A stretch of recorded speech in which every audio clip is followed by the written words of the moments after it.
Live from Columbia, this is Sports Talk on the South Carolina Radio Network. Be a part of tonight's show. Call us at 800-956-7266 or email talkback@sportstalksc.com. Now, here are your Phil Kornbluth, Kevin McCrary, and Tom Hayes. We got to play a lot better, obviously, this week. Clemson, best defense in the nation right now. They really play well defensively, and we got to really play well if we're going to have a chance up there at noontime this Saturday. God never said it'd be easy, and I always say God never says oops. And for whatever reason, God chose me to be the head coach at Clemson in the greatest era in the history of South Carolina football. And they've been really good. You know, that's the other thing. Everybody just wants to get mad at Clemson. Nobody wants to give South Carolina any credit. They've been really good.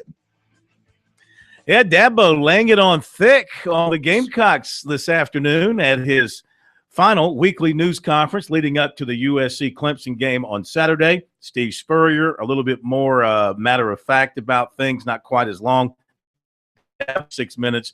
Spurrier went about 15 minutes. Going to hear from both of them coming up in this hour on Sports Talk. Let me also make a suggestion. Having just gotten back in the office from Clemson, despite leaving a little bit after 2 o'clock, if the traffic on Saturday is anything like it is going into and out of Columbia this afternoon, God help us all, because it's going to be an absolute nightmare. It's a nightmare outside of Columbia on I-26 this afternoon.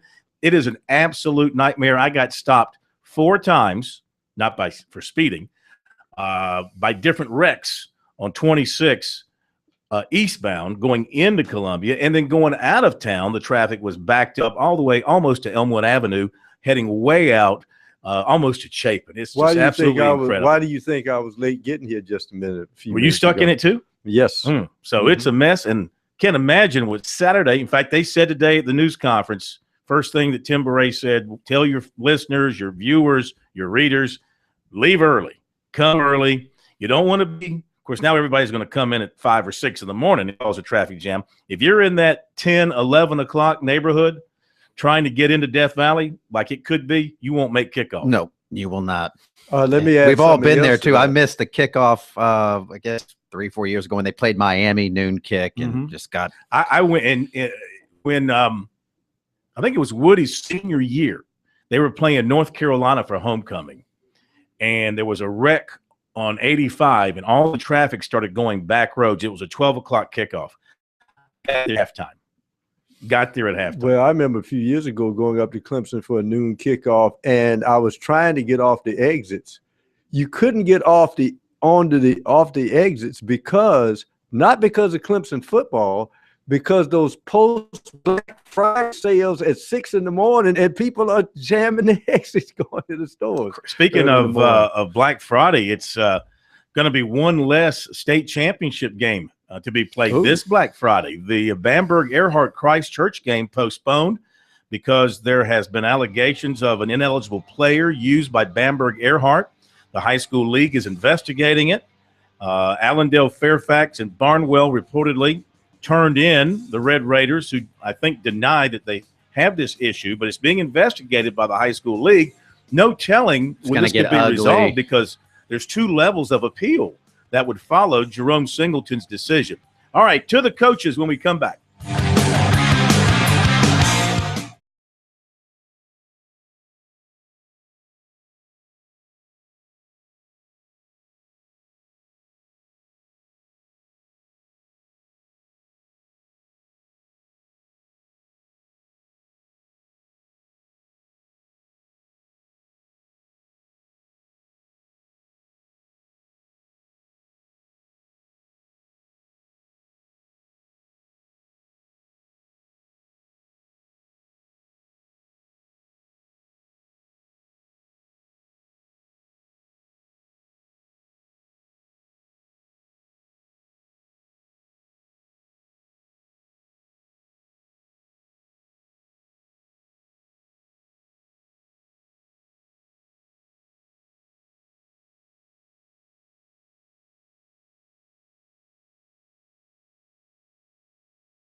Our team feels better than we did 3 weeks ago, that's for sure. We're sort of proud of the way our guys have been.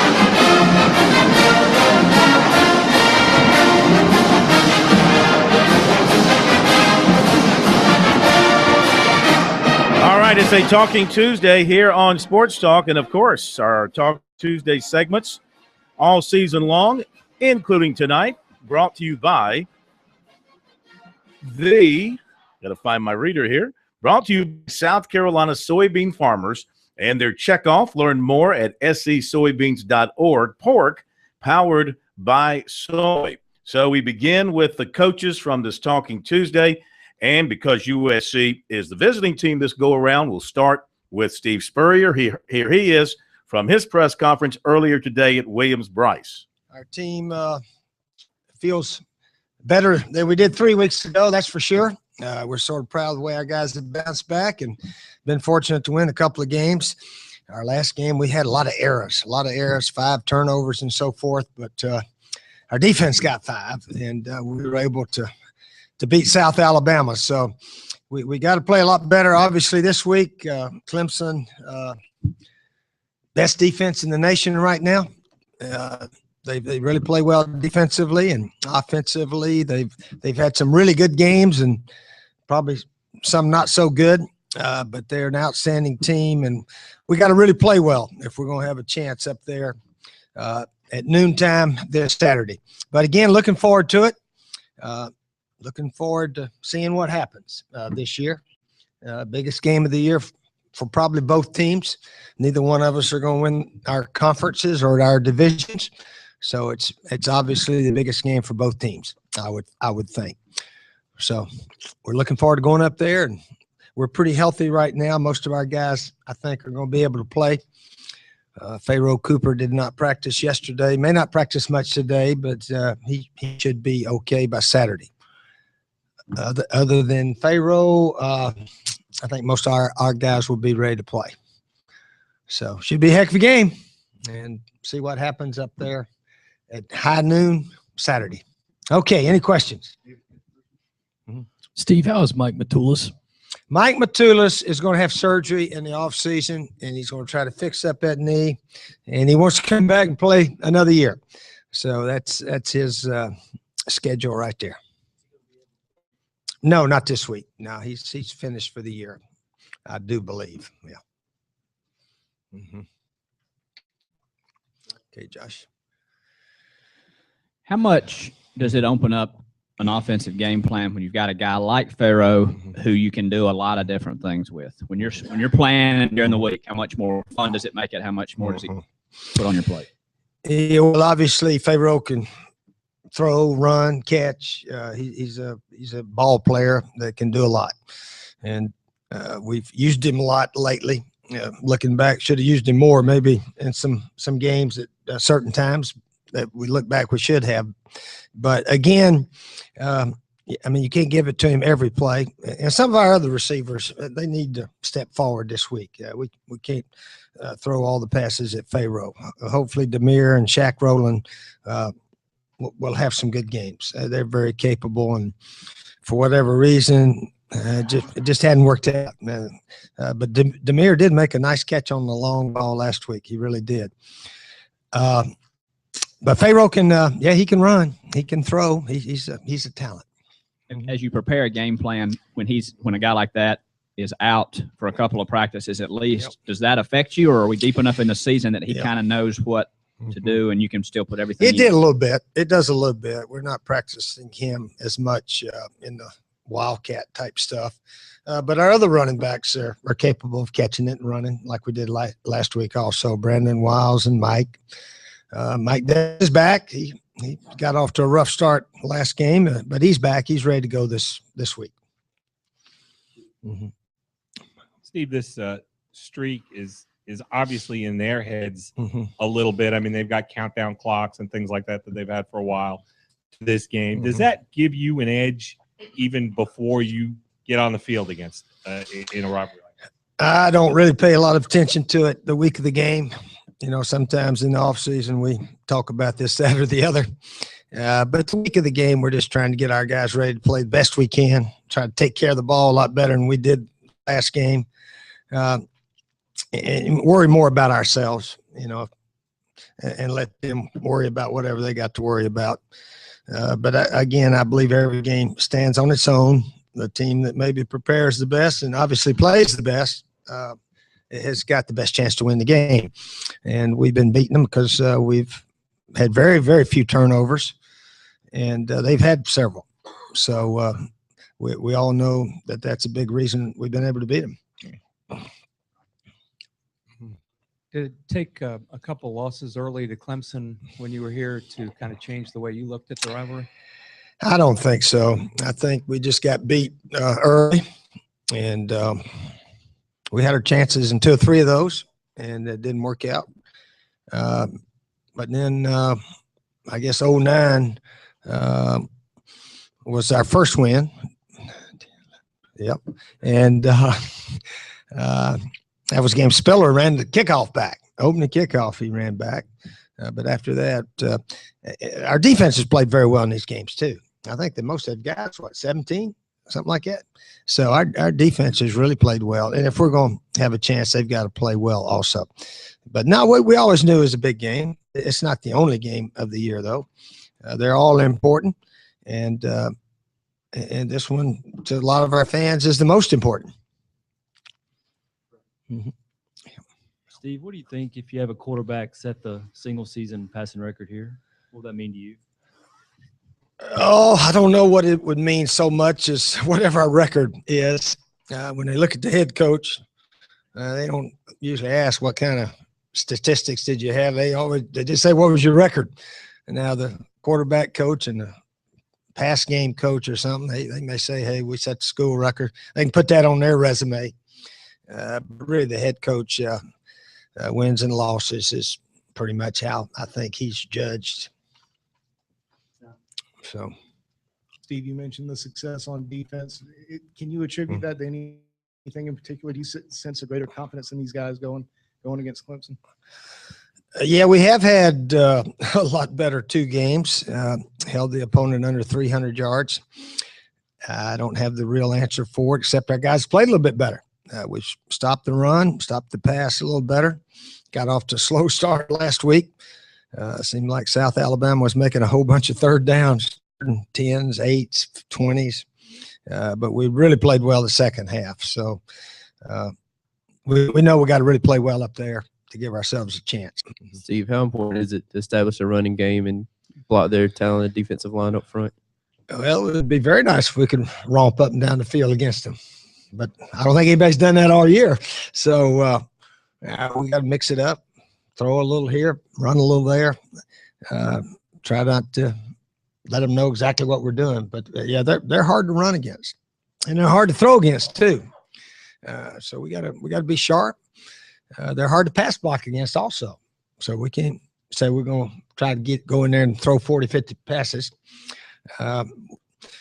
Watching last year's game, and obviously Conshaw running all over the place on third downs was very crucial also.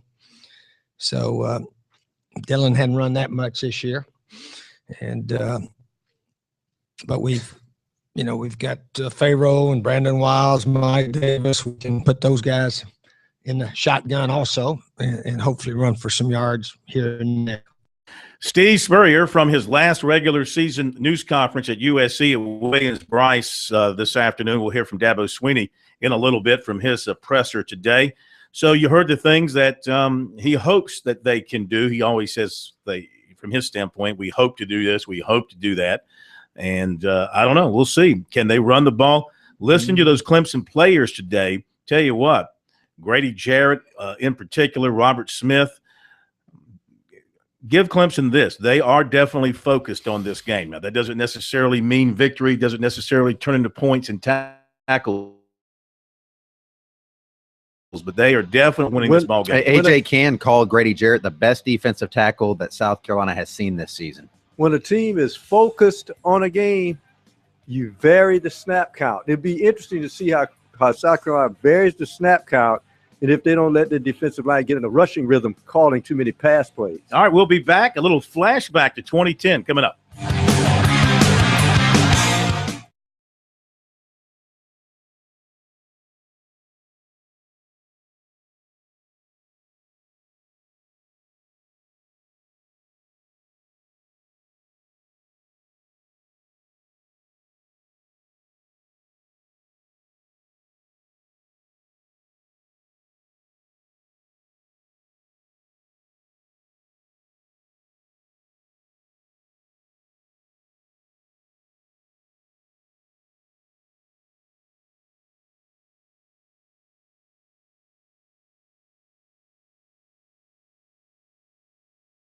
Okay, that was a good win for the Gamecocks, and obviously our defense, we'll give it our best shot and see what happens. Well, obviously a very disappointing game. Did not play.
All week long, we're flashing back to some post-game comments from Spurrier and Sweeney from the 5-game winning streak or losing streak, depending on how you want to look at it. So 2010, the Gamecocks won that one. What was it, K-Mac?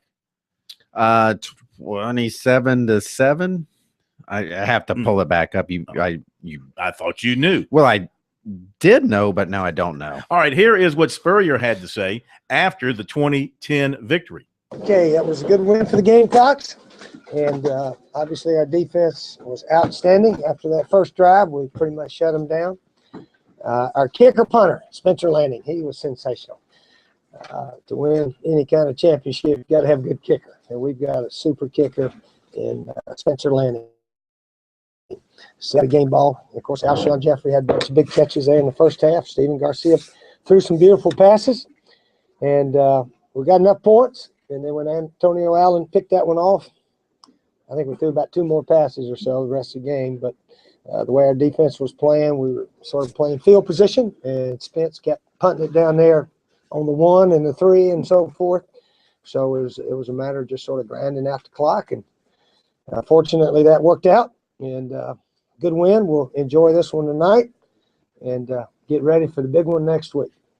So this was a good one, and next week is one of the biggest games that our team's ever played, and we're looking forward to it. We got a bunch of guys that like going on the stage, and this was a big stage here, and it was a big stage down in Florida, and the real big stage though is in Atlanta. So we're looking forward to that. I don't know if we can hang with Auburn or not, but we'll give it our best shot and see what happens. What happened was not good. No, they fell in the orchestra pit on that stage. 29-7 was the score, USC's win over Clemson. This was just the second of the 5-game losing streak for Dabo Swinney, so things hadn't really started to irritate him just yet as it does now, talking about the losing streak. But here's what he had to say after taking it on the chin from the Gamecocks for the second straight year. Well, obviously a very disappointing game. Did not did not play well, did not play smart, and it's hard to beat a good football team when you make some of the mistakes that we made, and can't give a good team some easy points, and that's what we did. Very disappointing to have the penalty on the first drive where we're fourth down off the field and give them a 15-yarder there, unsportsmanlike, and that led to a field goal, and then we turn around with a punt snap, and they get a first down on the goal line practically, and get an easy score there. So really disappointed there, and putting our defense in a couple bad spots. But the big plays was the story of the game. We had some couple of busts and didn't have our middle of the field coverage, and they did a good job of throwing and catching. All right, Dabo Swinney, his thoughts after that 2010 loss to the Gamecocks. And, of course, South Carolina went on to play in the SEC championship game against Auburn and got clobbered, and then went on to play Florida State in their bowl game in Atlanta and got clobbered. So the high of beating Clemson the second time in a row did not serve the Gamecocks well moving forward. Of course, they ran into a couple of pretty good football teams in the postseason. We will hear from Swinney today coming up after the break.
Obviously this is a big game to everybody. It's kind of a season of its own.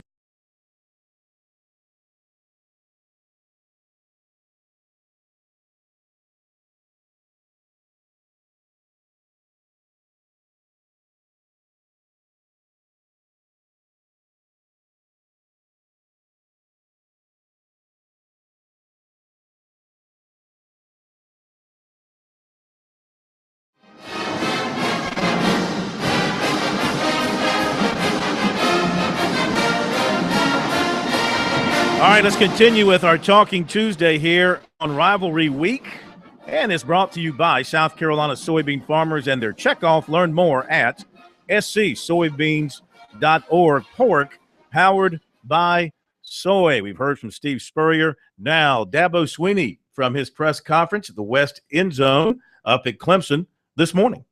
Obviously this is a big game to everybody. It's kind of a season of its own. Each and every year, we all live and die with this one all year long. South Carolina is an excellent team. I don't think either one of us have the record right now that we wanted to have coming into this game. But they're a good football team. If you look at, really study them and you look at the season in totality, they've had 4 very difficult losses. I mean, they could have gone either way. And it's a play here, a play there. They've got 9-10 wins. So it's been a tough season for them in that regard as far as some tough, close losses, and same thing with us. A couple of tough ones for us as well. But offensively, this is a really, really good offense. Very experienced. They've got great balance. They're scoring 34 points a game. They've thrown 25 touchdown passes. They've had 21 rushing touchdowns. So they do an excellent job in really creating the balance. Dylan has had an excellent year. He really knows their system. A very experienced player. Understands how to get rid of the ball. They've got a stable of running backs. I mean, all those guys can play. Every one of them, 28, 22, 33, 7. They're all really good backs and have all had their moments for them throughout the year. Bunch of vets up front. I think they're all back except maybe one. As far as the guys that played against us last year, really, really talented OL. And that's really paved the way for them to have great success offensively this year. Their receivers, they always got good skill. Number 3 is not a very big guy, but he plays big. He makes a lot of big plays in critical situations. I think they've done a great job this year with 11. He was a freshman for them last year, but he has really become kind of a feature guy for them, playmaker. Run a ton of Wildcat, with 11. He's thrown a couple touchdown passes. He's got right around 1,000 yards receiving. He averages about 8 yards a rush. So he is a dynamic player, as well as their other receivers. Several guys that can make plays, and then they do an excellent job, involving their tight ends. 81 and 89 are 2 big, long guys that can run. They can get down the field and stretch it on the vertical routes, the corner routes. So I'm very impressed with what they've done defensively. Their young defense that has gotten better the latter part of the season here. They've their last 2 games they've given up 12 points and 10 points. Biggest thing for us is just trying to finish. So last week we want to finish better than we have obviously in the past several years. And for us to do that, we got to do the things that give us a chance to win. We have to play well and do the things that give us a chance, such as taking care of the football. Last 5 years we've had 15 turnovers to their 3. They've scored 62 points off of those turnovers to our 0. So that's a critical, factor, and has been in this game. We got to, because it affects everything. It affects your field position and everything about the game, your time of possession and all that stuff. So we've got to do the things that give us a chance. Sound in the kicking game, take care of the football, minimize the big plays, and give yourself a chance to win it. With that, I'll take questions. Just before that, though, I'll say Deshaun. I know everybody's going to ask about Deshaun. He did practice yesterday in a green jersey. Monday practice is a short practice. We're only out there about an hour. Today, we'll find out a lot more. We'll put him in a kind of a normal jersey and he'll practice at normal tempo with the rest of the guys. And, we'll evaluate him, see where he is. It really is a day-to-day thing. Not trying to, have some conspiracy or anything like that. We just don't know. And until we can go through and watch him, practice the way he's got to practice to be able to play. And it's a situation we may not really know until game time. I don't know because he is getting a little bit better each day. And so hopefully he got a new brace on yesterday that he seemed pretty comfortable with. So we'll see how he does today with some good competitive work, good on good and stuff like that, where the speed of the game is going to be a little better today. So with that, I'll take your questions. With even if he's not as mobile as he normally is and all, is he still your best option if he's able to play on Saturday? Well, I think, again, as long as he can do the things that we need him to do to win the game, he's our starter. I mean, he's proven that. But he's got to be able to do those things. I mean, we can't change our offense. He's got to be able to play and execute. He's got to be able to escape. He has to be able to, run our system. And those are things that he has to demonstrate throughout the week practice. Coach, does the pressure of this game continue to rise with each loss? I mean, how important would it be to avoid a 6-1, maybe to feel less heat in this rivalry game? It's always big.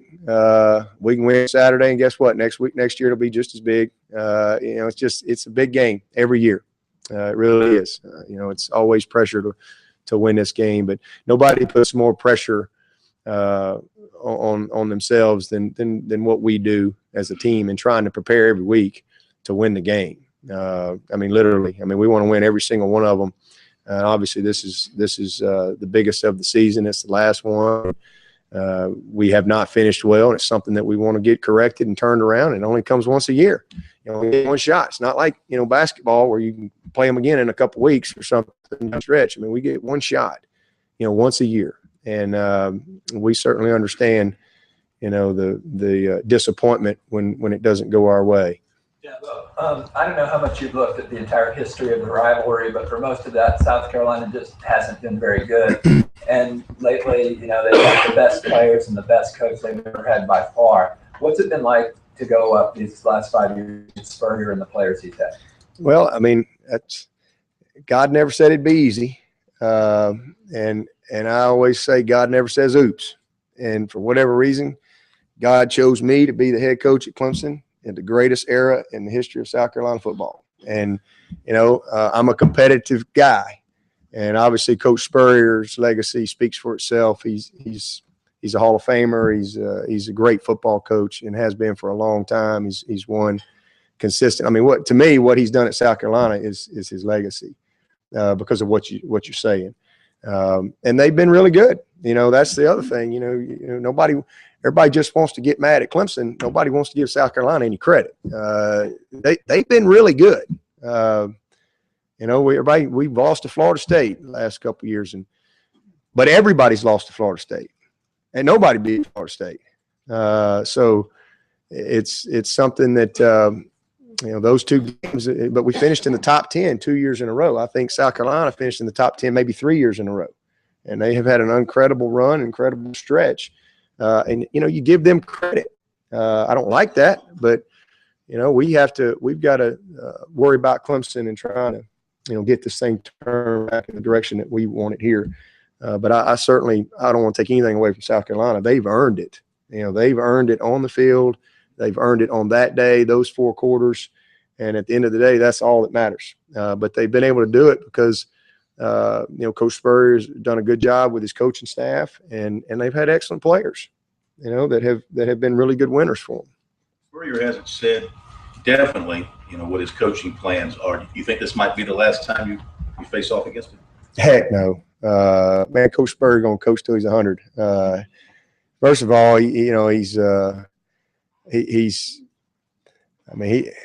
my father-in-law is 70. My dad is 70. And they don't look like Coach Spurrier. I can tell you that. He's done a nice job of taking care of himself, and I think that he can coach as long as he wants to. He's got a great staff. I mean, he's got GA and Junior. They're huge factors for what they do offensively, and Sean Elliott and those guys, and then defensively, he's got a good staff. He's got good people around him. Dabo Swinney from his press conference earlier today. Back in a moment.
All right, we've heard from the coaches. Time to hear from you. 800-956-7266. Dial us up. Let's get back into your calls tonight.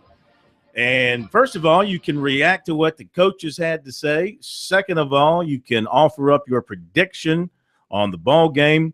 Has your prediction been influenced by what you've heard tonight? Is your mind already made up? And is there no way anything can change your mind about what you're thinking, about who's going to win this game, how they're going to win this game? And if you have a general comment or question about the game, we'll take that as well. 800-956-7266. That is the phone number. Email talkback@sportstalksc.com. The website is sportstalksc.com. On Twitter, reach us there. Follow us there. A lot of activity on our Twitter timeline. I'm getting that Twitter terminology down. Twitter location is @sportstalksc. And on Facebook, you can like us there as well. K-Mac's got a bunch of interesting stuff going on the Facebook page, and that is Sports Talk Radio Network. What do you have going on over there? What do we have going on Facebook? Well, a lot of the pictures that people have sent us, just funny images or rivalry tweaks, if you will, they're all posted there on the some good stuff. If you missed it, most of that coming in last night. And all of our stories that we post to the website and Twitter make it to Facebook too. So if you're not a Twitter person and you are a Facebook person, make sure you like us on Facebook, and right there on your timeline, you'll see everything that we post eventually from sportstalksc.com. So go to facebook.com/Sports Talk Radio Network. All right, we'll hear from the defensive coordinators later on. Lorenzo Ward talked tonight, and Brent Venables talked earlier today. Did Whammy have anything to say about injuries, his adjustments on the defense, replacing Rico McWilliams? What did he say? Yeah, Rico McWilliams not going to play with a concussion. They're hoping they'll get him back for the bowl game. Whammy said that they're going to do what they've been doing, and that's put Bryson Williams down from the safety spot to a corner spot. And DJ Smith, they're going to have a freshman out there at defensive back, and if Clemson goes with multiple wide receivers, they'll probably have a couple of freshmen out on the field. It'll either be Lamons or DJ Smith there. Al Harris Jr. Al Harris Jr. will get some playing time out there. So that means Moody and Elder are going to be the starting safeties? Yep, they're going to be that's why the Gamecocks have struggled this year. Not that these guys won't be good players. They're just trying to get experience, and that's going to be tough. In terms of how they're preparing, Ward said they're preparing pretty much the same for Watson or Stout. He said it's a Chad Morris offense, and they do some of the same things. Spurrier earlier today said, hey, we do have to understand that it's a different offense with Cole Stout in there and Deshaun Watson, and they're not sure how much they'll be running. So, I think there is a little cat and mouse going on. If you're Dabo Swinney, you have no incentive to announce, even if he knows right now that Watson isn't going to start or play, you have no incentive to say, well, he didn't look good in practice, we're probably going to go with Stout. I would imagine this thing's going to ride out right around a game time before anybody knows who's going to start, much like Steve Spurrier did with Connor Shaw 2 years ago up at Death Valley. Nobody knew until a couple of hours before the game that Connor Shaw, I think most of us expected Connor Shaw to play that game because he was always dinged up or hurt. No, he hadn't practiced that week, and they went with Dylan Thompson. The rest is history. It'd be interesting to see what happens, though. But when you fit a guy with a brace, you almost got a feeling that he's not going to be, 100% to do a lot of running. But I understand that Watson will have a brace or has one. Has a new brace. Has a new brace that he got yesterday, and Dabo said it fit him well. Danny Ford was speaking at the Myrtle Beach Sports Club last night and passed on to me. He said that if it were him, he would not start Watson, even if he's healthy and ready to go. He would not start him because, much like the Georgia Tech game, if he goes out there and he starts, he plays a series or two, then gets dinged up again, has to come out, then you can just feel the air coming out of the Clemson people with the backup going in. While in reverse, if he can play, but you start Stout, and if Stout does well, you stick with him. But if he struggles a bit, not able to move the offense, you can bring Watson in. That will uplift everybody instead of deflating them if it goes the other way. Yeah, and I would think probably you can get away with doing it a little bit better now that it's a noon kickoff, because it's been a night game and he warms up and that knee gets stiff standing in the cold, and then you put him in. But since it's an afternoon game and the temperatures may be mild, I think that tactic could work. Well, it's going to be the intriguing question of the week. Of course, there was no media access to Clemson this afternoon after their practice, so we don't know anything about how things went with Deshaun Watson, and there is no ACC conference call tomorrow morning. They had it today. Yeah, I was on there. But Dabo normally meets with the media after practice on Wednesday, and so we'll see.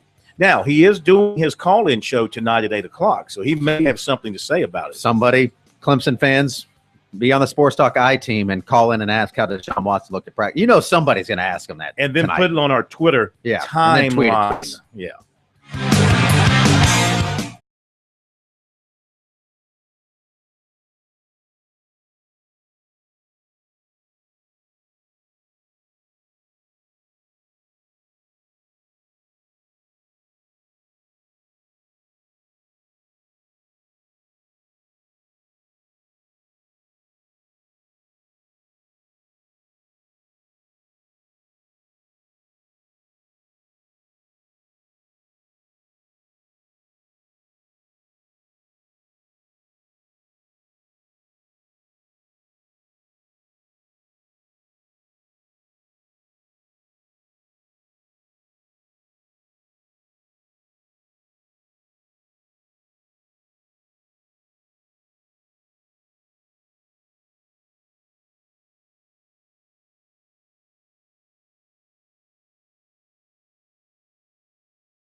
All right, let's knock out a couple things here. First, the recruiting report for tonight here on Sports Talk, brought to you by South Carolina's Electric Cooperatives, sponsors of the 2014 Touchstone Energy Bowl. Hope to see you there on December 13th in Myrtle Beach, North versus South. Make plans to be there for all the action. And in recruiting tonight, first of all, defensive back James Valdez of Lake Marion was at USC Saturday, fourth time this season. He watched the Gamecocks in action. Another good experience for him. Talked to coaches, Ward, Brown, Sands, Spurrier Jr., as well as some players. Spent time in the locker room. He has offers from USC, Tennessee, North Carolina, NC State, Wake Forest, and South Carolina State. Does not plan a decision until after his senior season. Says that he doesn't have a top school now because he hasn't had a chance to go to any other schools, and the schools out of state in particular. He is going to Clemson this weekend for an unofficial. The Tigers have an offer, but he remains highly interested in them. He went to a Clemson football camp, his first camp, and he said that's when people first started noticing him, and it's from there that he got his offer first from South Carolina. He says that he has no order to the schools that have offered him, but noted that North Carolina is recruiting him the hardest right now. He had planned to visit NC State and Florida this season, but those plans fell through. He plans to take visits to Florida, NC State, Georgia, and other schools that have offered him during the off season. Defensive end Javon Kinlaw of Goose Creek said today he will not be at this weekend's game at Clemson. Offensive lineman Sean Pollard out of Spruce Pines, North Carolina, a major Clemson target. He also has a USC offer. He'll be at the game. Tight end Chris Clark from New Jersey will be at the North Carolina NC State game this weekend. He's a USC target. USC commitment defensive end Marquavius Lewis of Hutchinson Junior College, Kansas, made an official visit to Auburn last weekend. He does remain committed to the Gamecocks at this point. And junior defensive back Savion Smith plans to be at Clemson this weekend. He goes to IMG Academy in Bradenton, Florida. He is a highly touted, highly rated junior defensive back. And let me give you the high school football report brought to you by South Carolina Farm Bureau Insurance. So, Bamberg Earhart in the Division 1A state championship game against Christ Church. The game is on hold. The high school league ruled the game would be postponed indefinitely due to the eligibility of a Bamberg player in question.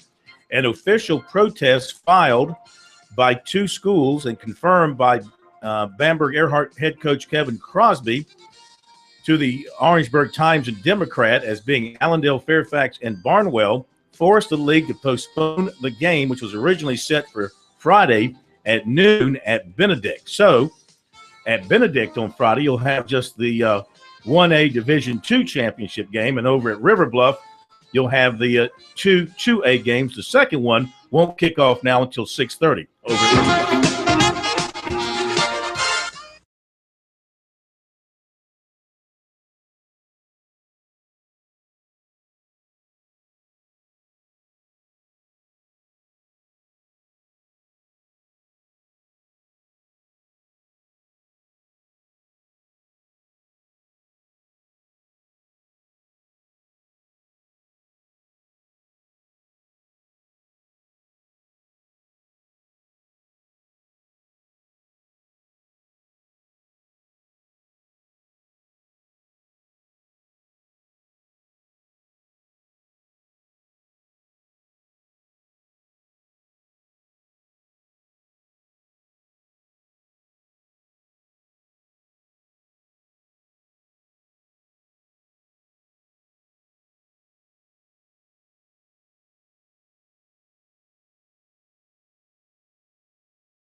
From Columbia, this is Sports Talk on the South Carolina Radio Network. Be a part of tonight's show. Call us at 800-956 or email talkback@sportstalksc.com. Now, here are your hosts for Sports Talk, Phil Kornbluth, Kevin McCrary, and Tom Hayes.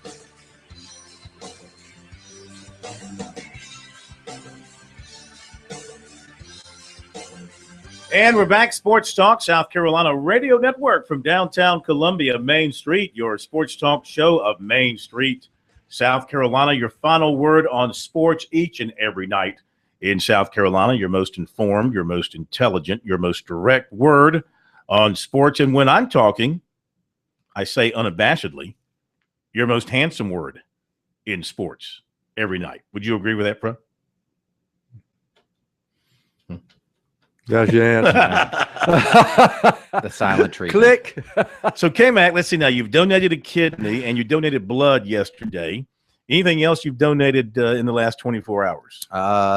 Just my time. Just your time. My energy, my passion. They took blood for from a football. man who only has one kidney?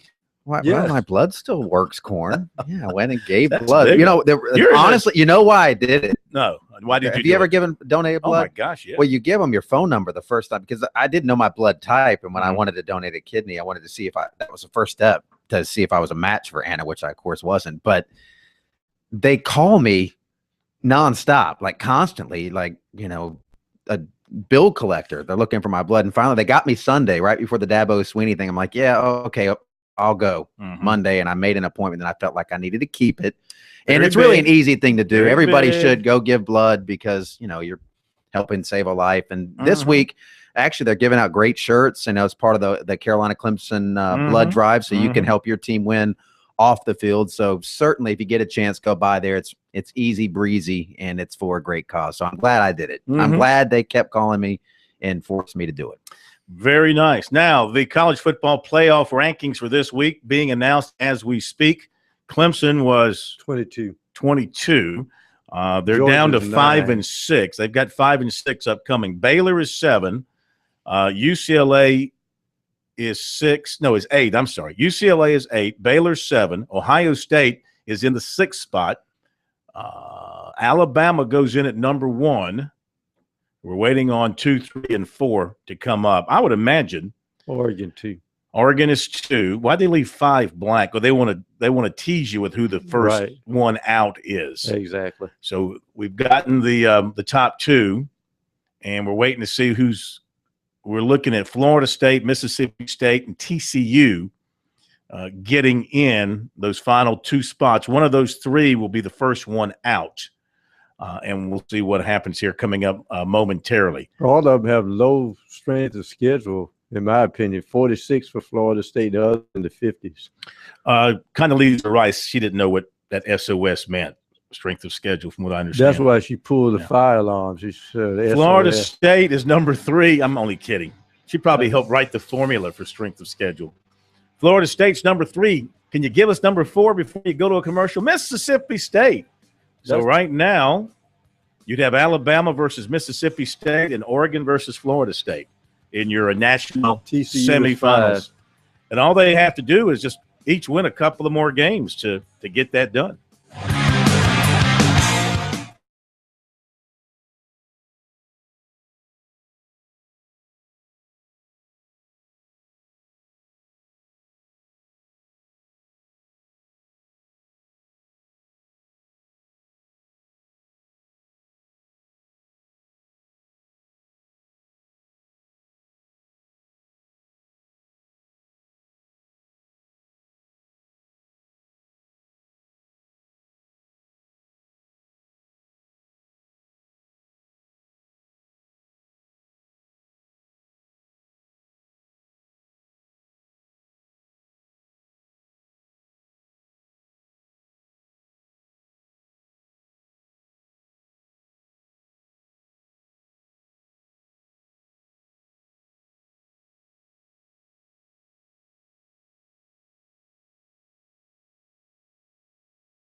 Okay, we're back with you, Sports Talk, South Carolina Radio Network.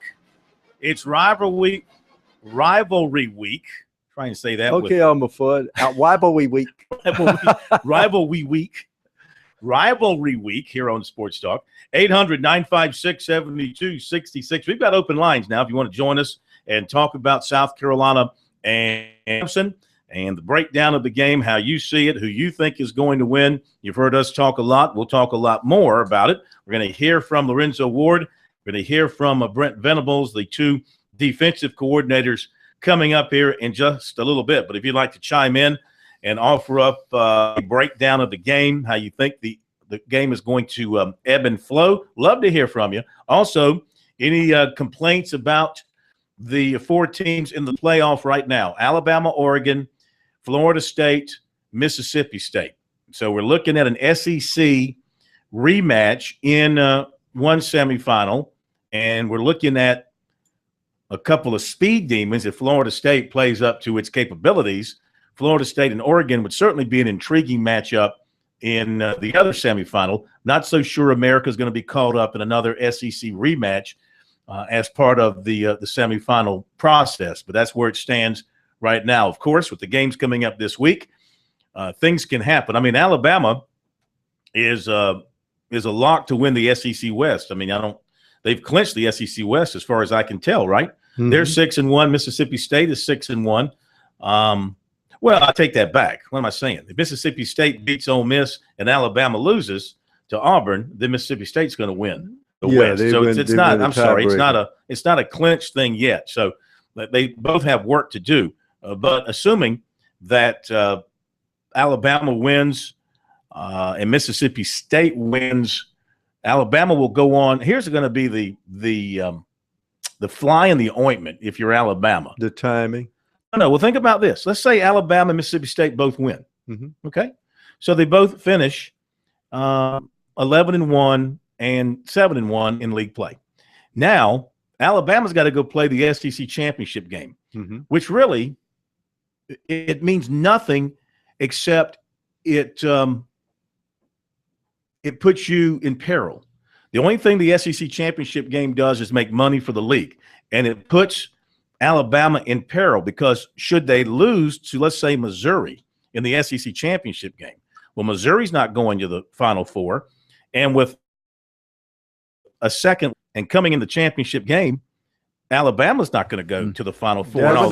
We've talked about this every year, though. This is how it was in the BCS scenarios when Alabama played LSU, right? And then Mississippi State goes on to play for the national championship playoff. Alabama stays home because it played the extra game, and Mississippi State lost to Alabama in the regular season. That's why if you're Alabama, you want Missouri to lose. Because I think if Bama loses a tight game to Georgia, they still get in. Mm-hmm. But if they lose to Missouri, it's funny Alabama is not losing to Missouri. It's funny how I'm talking about it. We've been hammering Missouri all season long. All they do is win. Yeah. No, well, the interesting thing is, isn't it funny that you lose your focus on one Saturday afternoon? That's all it takes. And you lose to Indiana. You have no business doing it, and then Missouri is sitting there. Just why? What happened that Saturday? I bet you they're looking at the tapes, looking at everything. Well, their offense is not very. I mean, Georgia shut them down. Their defense is pretty darn good, but their offense leaves a lot. I will say this: Mark, you can tell now, has greater confidence than he did early in the season. He really did not look good against South Carolina. He really did not look good against Indiana, which is why they lost that game. But now he's turned it on. So it'll be interesting what happens. But I thought you were talking about the timing because Alabama will know exactly what they have to do before kickoff because Mississippi State plays the earlier game on Saturday. Mac, I'm sorry. In getting the playoff, you said we weren't going to have these kind of problems with the playoff. No, I didn't. Yes, you did. You said the playoff. I don't know where you got this in your head where I said we weren't going to have any problem. I never said that we weren't going to have these problems, these controversies. I never said that. I never said that. Get me the tape. Corn. I know we've got it. Let me repeat. You said I said it was a better system, and it is. How is it a better system when we have the same issues? It's only the we same have 4 issues teams doubled. in. It's the same issues 4 doubled. We get 4 teams instead of 2. You get more meaningful postseason games. That's what a I said. rematch of Mississippi and I State said and we're going to be Alabama? arguing over who number 5 is instead of who number 1 and 2 are. Why not just That's argue a better over debate. 1 and 2? You have more Why teams stretch it in there. out? You have more teams But- in, which is but more meaningful. I'm telling you, games in the you postseason. said as part of your argument, No, I because didn't. we talked about the controversies I of the BCS. think you're losing brain cells. No, You're I'm getting not. older now. And number 3 being left out, and the rematches, and a team getting into the championship game without playing in its league championship game, or losing in its league championship game and being passed over by a team that didn't have to play in the league championship. These were all faults that you cited of the old BCS system. You did. These were all faults that you cited. I don't know, Corn. I want a playoff. I wanted a playoff. This system is not worse than the other system. You're still. I don't think it's any better. Here's It what may it not proves. be any worse. Here's It's what no it better. proves. It proves, guys, like you, Ron, that said it'll ruin the regular season. It'll water it down, and we have it. This is better because we still have the same debate, except we are going to have more teams in. So there will be the number 5 team. We're going, man, I wish we were in, but no one's going to say that team should have been number 1. Oklahoma State could have been number 1. If you're on the number 5 team looking in, your case is a lot less strong than the number 3 team that was left out, like Oklahoma State, who lost on a Thursday night. That was How is it any less if you only have 1 loss? You're number 5. You have Look, the controversy is still going to be there. TCU has no less of an argument than whoever Marshall's number 3 was unbeaten. in the past. I mean, it's Marshall's still not never getting in there. It's still not a perfect system, but it is a much better system. I don't see how it's any before. better than what we had before, except there's 2 more teams involved. I think it's the exact same system, just doubled. Do you want more meaningful I college think football it's. games? I'll tell you how it's not I'd as like good a more meaningful system. college football This games is than less. all about. This is being done totally by humans. It's completely opinionated in your decision. At least before, we had computers, we had hard data that helped to decide the top 2 teams, and the human element was taken out. Well, I mean, and you could had your make the biases case- taken out. You could make the case that they could have used the computer system to pick the top 4 teams and still done 4 and solve that and taken the human element out. But they wanted the human element in there like they do with basketball. That's part of it. That's what they chose to do. But I will tell you right now, this playoff, a playoff is better than just 2 teams picked by a computer because we're going to get more meaningful football games in January rather than just a bunch of exhibition games and 1 championship. You're getting 2 extra games. 2 extra. Yeah, that's good. I don't know. I'm kind I'll of take tired it. of it by then. Well, I'm ready. I will. The end of the season, let's play a championship and let's get to basketball. Let me tell Who you. says we got to have 18 college games that mean something? They're still going to play the games. They're still going to play all these bowl games. They might as well play something that matters. I thought we had to play off with the Pac-12 having a championship game, the ACC having a championship SEC, game, and the SEC having a Big championship 12, game.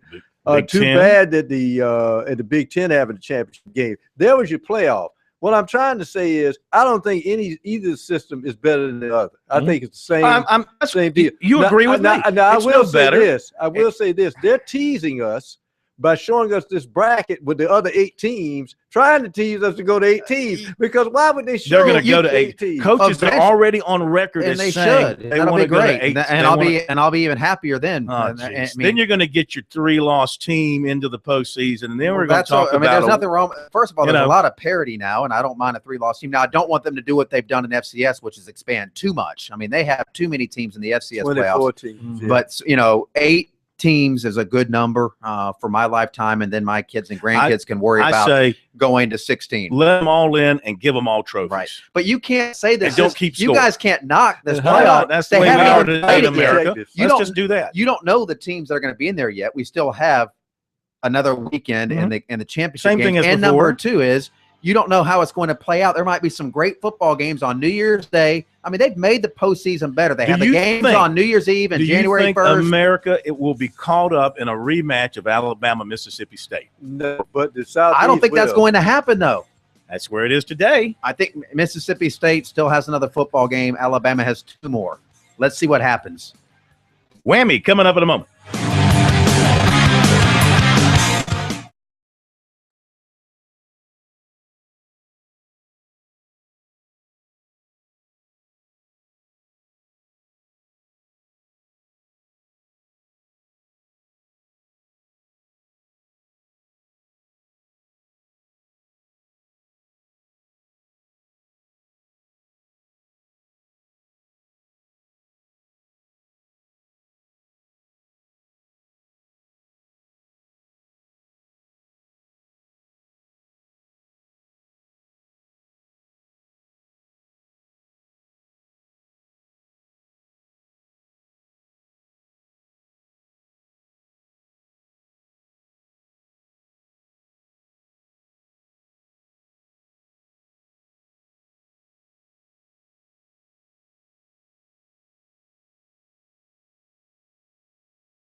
right, Lorenzo Ward, USC defensive coordinator, met with the media after practice tonight just a little while ago, and he was asked to talk about preparing for Watson or Stout. Is that a big challenge trying to prepare your defense, not knowing for sure which course? Well, it's not a big difference. I think you have to be concerned with Watson because he can run the football. Not that they won't run it with Stout. I think he'll run the ball some too, but they run a lot more with Watson playing quarterback. How much will it affect your preparation, not knowing for sure? No, we'll prepare just like we've done in the past for athletic quarterback and one that's not so athletic. So the game plan will be very similar. You have a lot of different players than last year. They have a lot of different players on offense than last year. Can you read much off of last year's game for this one? Well, again, I think it's the offensive coordinator. Chad has done a great job at Clemson, and his system is what's in place, and they'll continue to run the system. Their plays are no different than what they did with the quarterback they had last year. So very, very similar. What have you guys done well to stop them the last 4 years? Well, I think you guys take pride in the state rivalry, and we tried to execute that. And we created some turnovers that has helped us, and we'll have to do the same on Saturday. We're going to have to create some turnovers to.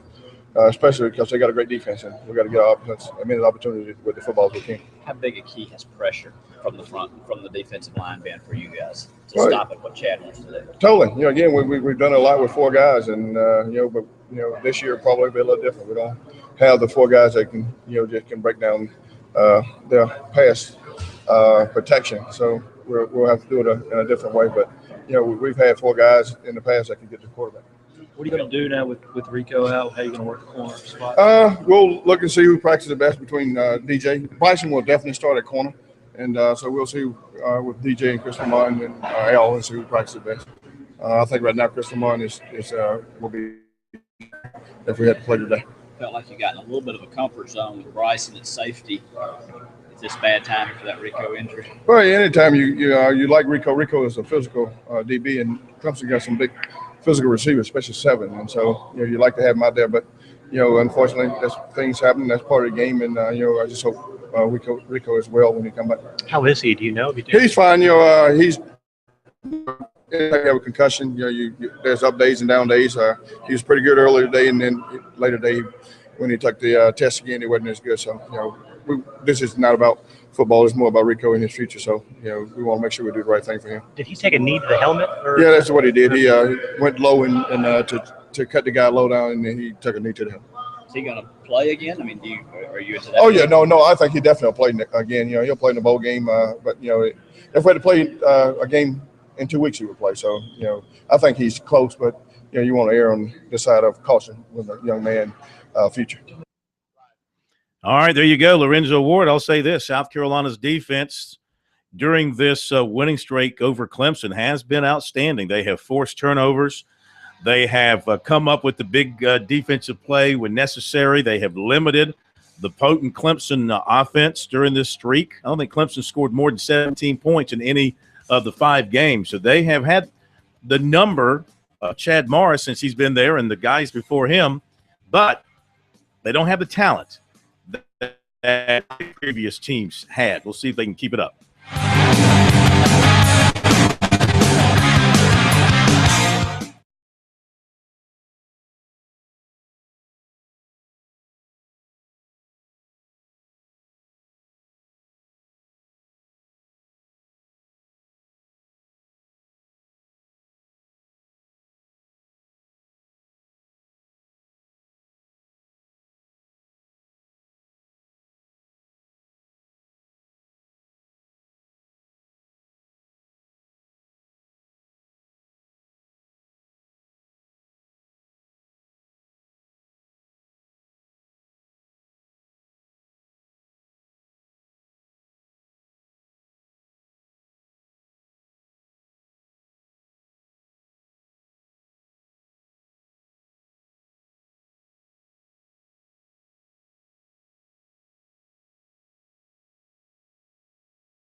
All right, we're back. 800-956-7266 is our phone number. We'll get back to your phone calls in a moment here on Sports Talk. Let me update a couple of stories. First of all, Clemson's Vic Beasley is a finalist for the Chuck Bednarik Award announced by the Maxwell Club.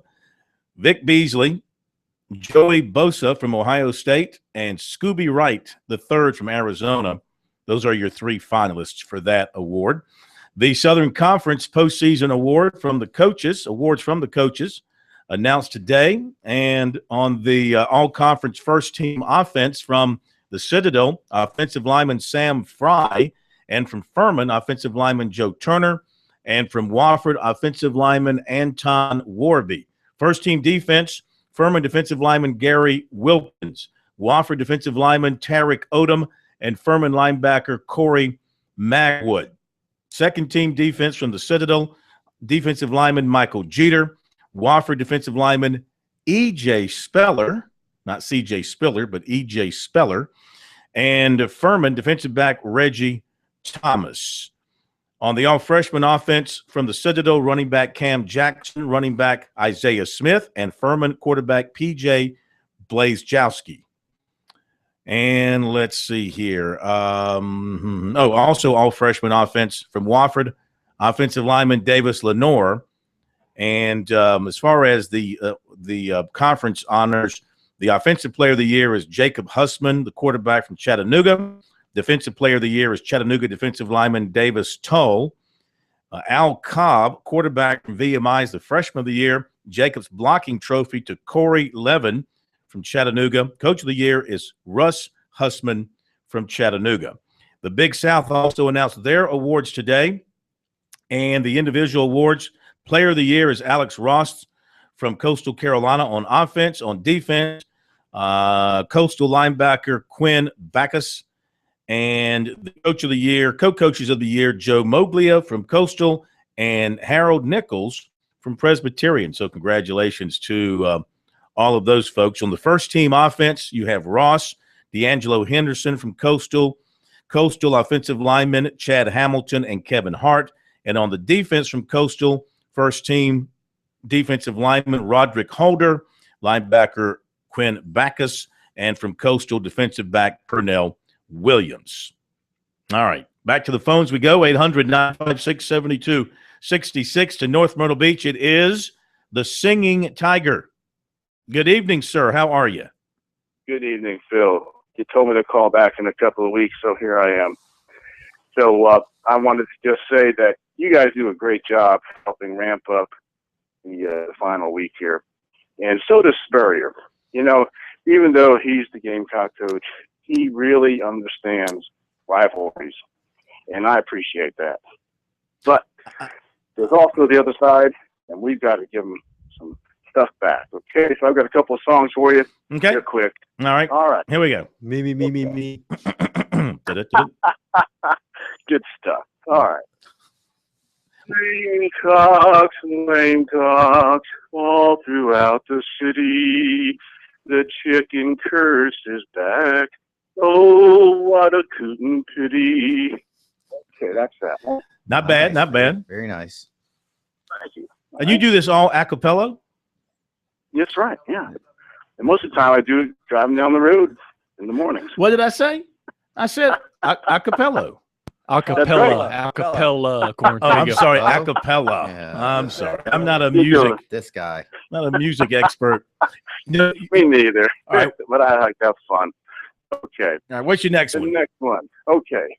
Acapella. Your tiger love is lifting us higher than we've ever been lifted before. We'll get the score up, quench our desire to leave the Shamecocks in a quagmire. That's just any great. song you can work Quagmire into is definitely a winner in my Who book. writes your lyrics? I write them all. You do them all, huh? Yeah. Yeah, I do it all. Yeah. Yeah. Okay. And this is the last one. Is Oh, one there's that more. everybody Wow. knows. Yeah. Well, it's the last one. I won't keep it too long. Good. But this is rivalry week, so, and I know I have the same problem saying that name. That's rivalry week. Yeah, I had trouble with that so earlier. We're in the same boat. Yeah. Yeah, I Rivalry heard you. week. Rivalry week. Gotta get that R in I there, don't that think- second R.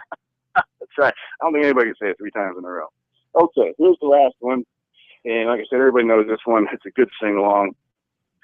M-I-C, see you in the valley of death. K-E-Y. Why? Because the Tigers are going to annihilate the Cogs. M-O-U-E. Go Tigers. Next stop for you would be, of course, American Idol. Yes, we got to get this guy signed up. Nicely done. Thank you very much. Still rather hear him than Taylor Swift. Ooh. No, give me Taylor. I prefer. Now You'd rather look at Taylor Swift. She can sing a cappella. Pella. A cappella. A cappella. A cappella. All right. Thank you very much. 800-956-7266 is the phone number. Let's check out some email. It's coming to the email box. Talkback at sportstalksc.com. Meantime, a couple of lines are open if you want to jump on board. All right. This is from nice guy in South Carolina, country boy, nice guy in South Carolina, who says, I think Dabo's day to day. Problem for Dabo is that he needs to make a future decision on one game. With their depth at quarterback, further injuring Watson could be a 1.5-year problem for Clem Tech, as he puts it. They have no one to replace him for next year if he further damages this knee issue. Kind of like check, then Saturday will be checkmate. Ooh. Okay.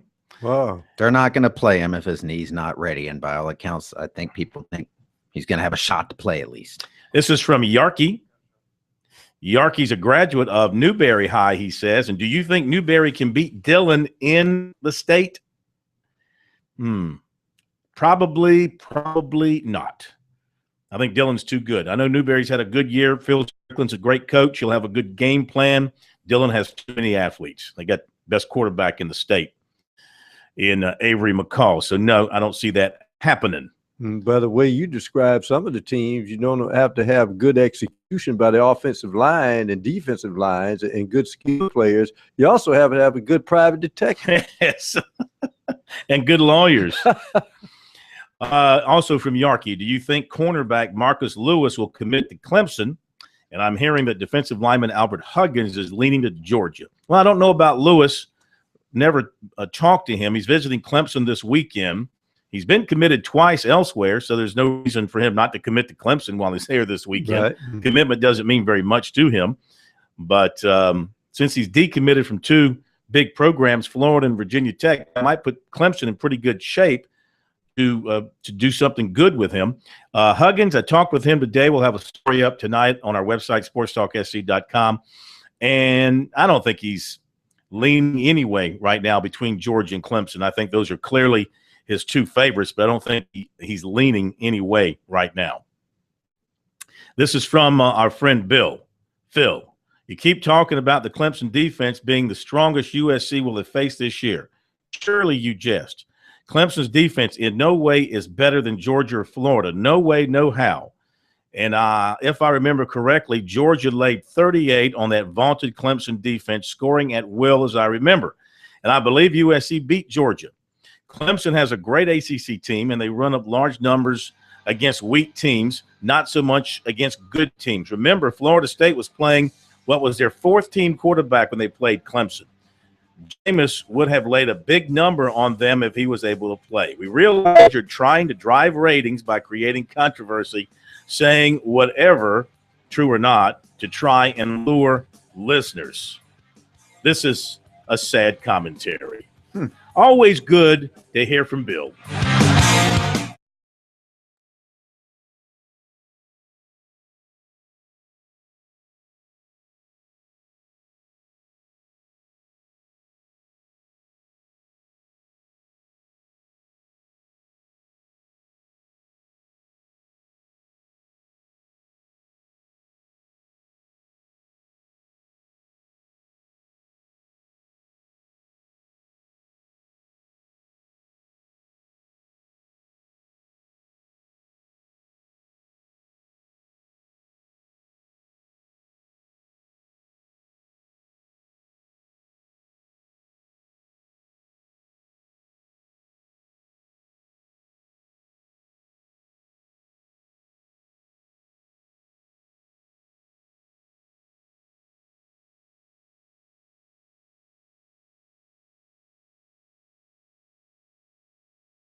How does this rivalry compare to some of the other ones you've been involved in? You've been around some good ones.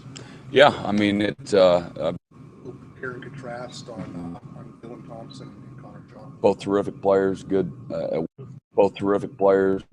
at what they do, well coached. You know, both of them got many quality players.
We continue with the build-up and the countdown to USC and Clemson. I saw some TV guys taking a video of the Clemson countdown clock today in the various meeting rooms around the west end zone, the west zone at Clemson, as they counted down to the actual kickoff a little bit after noon on Saturday. Brent Venables has the #1 ranked defense in the country. He's not taking anything for granted. He's not resting on the laurels. They're working hard, getting ready for South Carolina, facing Dylan Thompson at quarterback. He's had to deal with Dylan Thompson in the past. He had to deal with Connor Shaw as well. He was asked today to distinguish between the two if he could. Both terrific players, good at what they do, well coached. You know, both of them big part of the success that they've had there over the last 3 or 4 years. So Dylan's a great leader and real courageous player, just like Connor. Obviously, Connor's a little bit better runner, but they'll definitely run both. And they're smart about when they do it. There seems to be a consensus among some of your players, if not you too, as coaches, that you guys played well defensively. You're going to win that game, and that's happened more than once here in the last year. How do you maintain those guys' outlooks? Well, I mean, trust me, there's plenty that we could have done that would have helped us win that game. We're good enough a year ago on defense. Critical situations where we could get the ball back, we didn't. They made the competitive plays, played better than us on 3rd down. We didn't have the discipline on 4th and 1, didn't handle adversity nearly good enough, and still had a chance to win late. So there's a lot to learn from it, a lot that we got to play better this year than we did a year ago as a football team. And as well on defense, we need to play much better than we did last year. So again, every year has its different challenges, and but you know, strength of their team is their offense and the way they, you know, the balance that they have both running and throwing. So there's one theme from the last 2 years against them is it getting them into 3rd and long, but not being able to get off the field. Yeah, no doubt. We got to play better. They've been more precise. They've executed better, and we haven't been good enough. You know, whether we can be in better calls or the calls that we're in, we got to execute better. You know, we got to beat blocks one-on-one, and we gotta execute our coverage, whether it's a cover 2 coverage and we're matching up, finding the correct guys, or recognizing route combinations, or it's playing 3 deep or man-to-man. It doesn't matter. It still comes down to the execution, and we haven't been near good enough. A couple of matchups with Spurrier under your belt. What are your thoughts on him just as a game day? Just what you thought before. He's had great success throughout his career, got a great mind for the game, and puts his players in a good position to be successful. It's worked a heck of a lot more than not, his schemes and what have you, but he's done a great job with that program, a program that's not used to winning. Since he's been here, they've won a lot. So he does a great job, obviously, in managing their offense, aggressive but smart and precise with what they do.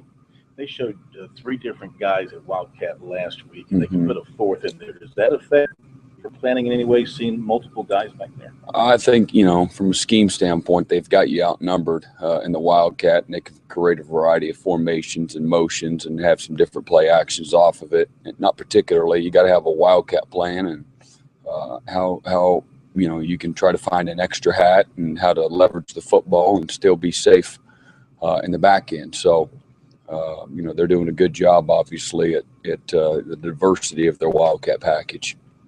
Or his in-game adjustments, how does he compare to other guys you've matched up with? I mean, he's really good. He's not just running plays.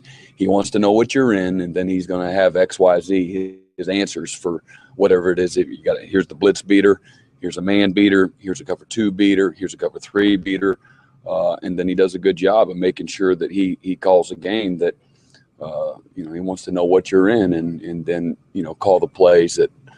Or have the quarterback coached up to get him in the right plays versus certain looks that are highly successful more often than not. So they do a great job that way, managing the game. Are there any individual matchups that concern you? I mean, they've got good, talented players. Again, they've had great success on offense, and I don't think it's real arguable. 11, Farrell Cooper is a terrific player, great competitor. Makes all the clutch plays, whether he's a Wildcat guy, he's in a return game, or he's catching a deep post route or a quick slant route. They're going to find ways to feature him and put him in position to help them win the game. All right, Brent Venables, Clemson defensive coordinator, going to match wits once again with Steve Spurrier. Hasn't gone all that well. Of course, again, you have to look at the turnovers that the Tigers have committed. That hasn't helped the defense, but I think he realizes they can do some better things on defense too. We'll be back in a moment.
right, let's check some college basketball scores and some ridiculous games being played. Virginia leads Tennessee State at the half, 42-17. But you think that's bad? It get worse. On the SEC network, and I hope they choke on this game, Kentucky leads Texas That's not very Arlington holiday-like. 55-12. 55-12 at halftime. Why do you even play these games? Was it last night? Louisville scored the first 27 points against Savannah State. They went on a 29-0 run. 29-0 run. I mean, that's just Kansas State leads Arizona 17-12. Arkansas over SMU 15-8. VCU over Oregon 18-8. Miami played Charlotte tonight. Second time they've played this team in 3 days after beating them in the Akron did that last year. Yeah, after playing them in Charleston. Miami looks really good. They do. They look really, really good. Now, maybe they're peaking awfully early. I don't know. I got a couple of in-state scores for you, Corn. Mhm. Believe this, nobody's shooting at the first half. Florida State 22, the Citadel 19 at the half.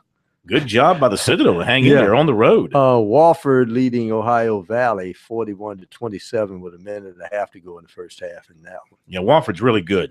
They're going to have a big year. Syracuse leading Loyola Maryland 28-16. Northern Iowa over Virginia Tech 40-31. And Pittsburgh's playing San Diego State later on tonight. Those are other games in the ACC. Around the SEC, other games tonight. Let's see what we've got. We've got Arkansas and SMU playing right now, I think. Well, Arizona State leads Alabama 30-27. And I mentioned Arkansas SMU earlier, 15-9 SMU. Missouri loses to Purdue 82-61. Missouri's 2-3. It's a football school. Now, what do you expect? Now, it used to be a basketball school. Norm Stewart was there. Oh, yeah. And before and after that. Yeah. They had some really good teams after that. So there you go. Let's see if there's anything else playing around the state, or is that it? I believe that is it. K-Mac, anybody else playing around the state? You should know this. I don't have the whole list. I think you named the main ones. Okay, Well, good. well done, Corn. That's Well what I do played. here. All right, tomorrow night, Thanksgiving Eve, we will be here live, in person, in color, all kinds of color, as a matter of fact. And we'll have for you the quarterbacks. We'll hear from Cole Stout. Deshaun Watson is not talking to the media. So we'll hear from Cole Stout, the, how should we put this, the preemptive starting quarterback for Clemson. The starter in waiting.